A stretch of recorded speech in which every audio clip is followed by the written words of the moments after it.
A very good evening to you. Well, if you're watching this on Sunday evening, because I don't know what time it's going to go out, it's either going to go out on Sunday evening or Monday morning. So it's either a very good evening or a very good morning to you. I hope you've all had a reasonably good weekend, not too upset about the result. Of course, this is a reflection on that game against Crystal Palace at the weekend, and it was indeed a disappointing game. It was disappointing in the way we played. It was disappointing in the way we set up, etc. And while I'm beginning to hear criticism already of Graham Potter's team selection and approach to the game, I ask myself, is the Graham Potter honeymoon over? And if so, is it deserved? I don't think criticism is deserved, and I'll try and explain why in this video. If you're new to this channel and you're not a subscriber of the channel, please do consider becoming a subscriber if you enjoy the content. And whether you're a new subscriber or an existing subscriber or just passing through, please do hit the like button because it certainly helps to elevate the channel in YouTube's algorithms. So let's get on to team selection because there was some criticism of what Graham Potter did. First of all, when we saw the lineup and we saw Aaron Creswell in that lineup as well as Guido Rodriguez, even I kind of asked myself, that's a bit odd. Why is Potter going for the likes of Rodriguez and Creswell? But then we heard after the game that Potter was further hampered by injuries before the game. And then the selections kind of started to make sense. Now, many fans asked, well, why did Ollie Scholes not start over Creswell? I mean, he played really well in the game against Aston Villa in the FA Cup. And surely he deserved to have kept his place. But I think, let's be really honest, Potter had that ability, that opportunity, to select a player like Scholes in a cup competition. Whereas when it comes to the league, maybe you've got to be just that little bit more conservative. And in all honesty, I've got to be honest. I thought Scholes did pretty well against Aston Villa, and he also did quite well against Fulham when he came on during the week as well.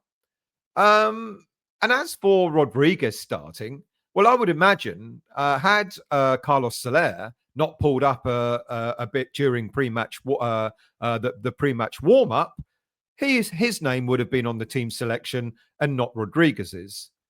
But the irony about Rodriguez is that when he was subbed at half-time, within 3 minutes of the second half, within 3 minutes of the restart, Palace found big gaps in the centre of the park where Rodriguez would have been covering, and they went a goal up. Now, granted, Max Kilman backed off Mateta and should have made a challenge, should have made it much more difficult for Mateta to have a strike on target.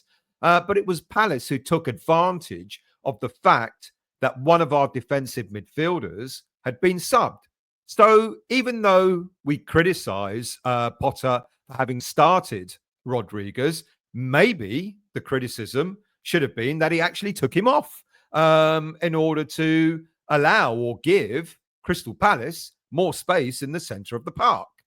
But look, hey, every single West Ham fan, to be honest with you, would have selected Soler over Rodriguez. I would have done as well if Rodriguez had not picked up the knock. Now, that's not to say that all of a sudden I'm a Rodriguez fan. I maintain that the Premier League is still too fast-paced for him.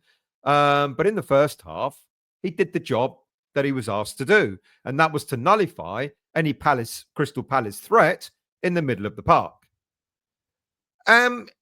If we want to criticise anyone for their first goal, I've already mentioned it. Let's have a discussion as to why we paid £40 million for Max Kilman, who, for me, has not really proved his price tag this season. I think he kind of started okay in the season, but I think he's fallen away. Now, I mentioned the other day that it can't be too easy for Kilman to keep having different central defensive partners. 1 minute was Todibo, then it was Mavropanos, back to Todibo, it's back to Mavropanos again, etc. But I can't honestly see a 40 million pound player in him right now. The fact that he backed off Mateta so much, it gave Mateta the chance to have the strike, and he did that. And when we look at his current defensive partner, Dinos Mavropanos, how much worse can this player become? Potter could be criticised for selecting him over and over and again, despite his poor performances. But what's Potter supposed to do? Is he supposed to select Kalen Casey, as some people have suggested, and put him straight into the firing line in the Premier League? Now, Casey may prove to be a massive success, and we may well find out in the game against Aston Villa next weekend as to whether he's up for the job or not, given that Mavropanos has now got a one-game ban because of his 2 yellow cards. And if he is given the chance, then I really do hope that Casey smashes it.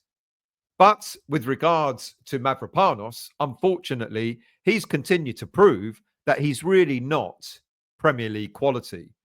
He got easily turned by Mateta for their first goal, which led to his first yellow card, and then desperately raising his foot, which caught Mateta straight in the face, obviously led to the yellow. Now, I said in the straight after the game, the post-match review, I wasn't sure about the 2 big calls that the referee made about Mavropanos' sending off and about the penalty, but they were both correct. Now, at a time when we're desperately short of options because of injuries, the last thing you need is for any player to be making rash decisions and getting sent off yet again. Mavropanos will miss the game against Aston Villa, and unless we find ourselves dipping into the transfer market to get ourselves a central defender before next weekend and register that defender in time, then Potter is going to have to shuffle the pack yet again to sort out our leaky defence. He can either use Souček, he did that when Mavropanos went off on Saturday, or he can opt for Alvarez, or, as I've mentioned, he can go for Casey in that position. And given that I've already mentioned that Kilman isn't playing to his best at the moment, and he kind of demonstrated that in the game against Crystal Palace, it will not surprise me if Casey does not get the nod.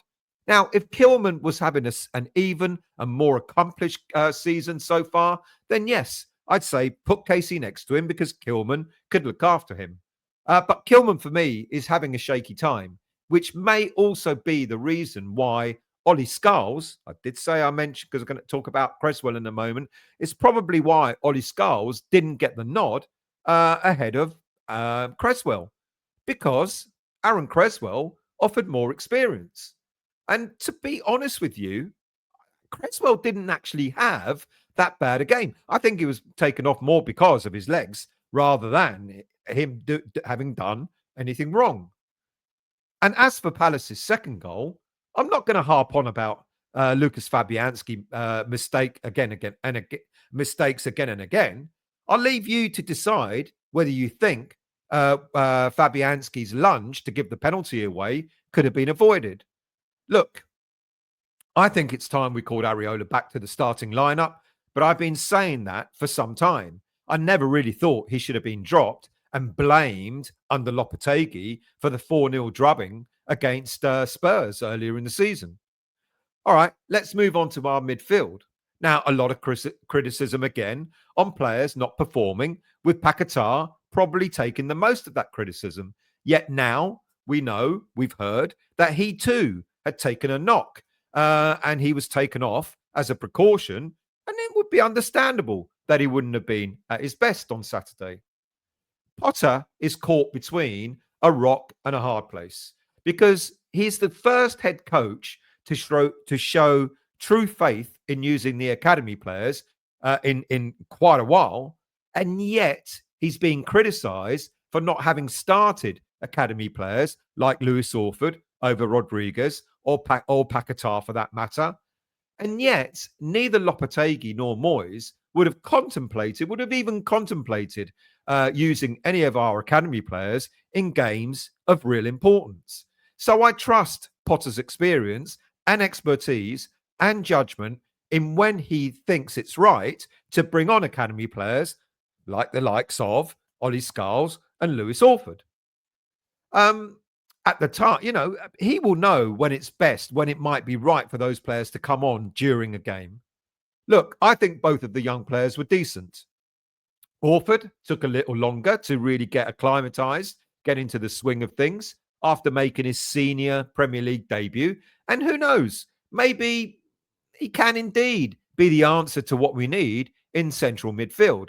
But I would still be a little concerned if we weren't looking to strengthen at least in midfield and defense. Well, definitely in defense. We've got no defenders left. Orford, for me, looks a tidy player, really composed. And after what looked like an initial fear of the big stage, he's settled. And I liked the approach to making the game easy. He that's his game style. He just looks to do the simple things, and he was calling for the ball all the time. When he got the ball, he was moving it quickly and he was trying to build up momentum. So fair play to him and well done for coming in, making his debut at such a time in the game. I respect Potter for having brought him in, and I also respect Orford for playing the way he did. Should either of those players, Scarles and Orford, started the game? Probably not. I probably get why Potter didn't start them, but fair play to him for having brought them on during the game. And next, when you do not have a shot on target for a whole 90 minutes, you've got to be concerned as to what you're doing with your attacking and your striking options. Now, again, many people suggested it was the way that Potter set us up. He set us up not to go forward. I don't think that's true, to be honest with you. I think Potter has been really, he's got no choice with the players that he's bringing up, that he's using. He's got no Somerville, no Bowen, no Antonio, no Fulcrook. To any other team, that's your starting lineup at the front. He didn't have any of those. Many of us, including myself, have been advocating for the use of Mohamed Kudus to play more centrally, and Potter obliged. But let's be really honest, Kudus was quite ineffective. When Danny Ings came on, again, another criticism from fans. But when you've got no other options on the bench, what do? You've got to use what's available to you. Going back, when Ings came on, Kudus moved over to the right, but Palace made sure to nullify him, and they did that pretty well. Now I've got to wonder what's going on with Kudus. And the only thing maybe I've come to a conclusion on is that he's going through some kind of second season syndrome in the Premier League. First season, you're an unknown quantity to most teams, and you can turn out to be quite a sensation in the way he did. But the second season perhaps becomes a little bit harder because teams have worked you out as a player. They've worked out how to nullify you. And I think with our lack of attacking options, Kudus is being doubled up on, and it's proving more difficult this season to make his mark. Now, when we've got the likes of Somerville and Bowen back, etc., I think we'll see a very different Mohamed Kudus under Potter. And I think eventually it will click. And the final reason why there should be no Potter criticism is because we need to remind ourselves that he's been at the club for 3 games, 8 days, 9, 10 days, something like that, not even 2 weeks. He's inherited a squad that is got full of injuries and it's imbalanced and it's quite old. And despite spending the money that we did last summer, we clearly do not have the strength in depth that we had hoped for, and we certainly do not have the quality. Blame who you want for us being in the position that we're in. Sullivan for not spending even more money than the 155 million that the club spent in the summer, or Moyes for having left such an awful squad full of holes and, as I said, quite aged as well.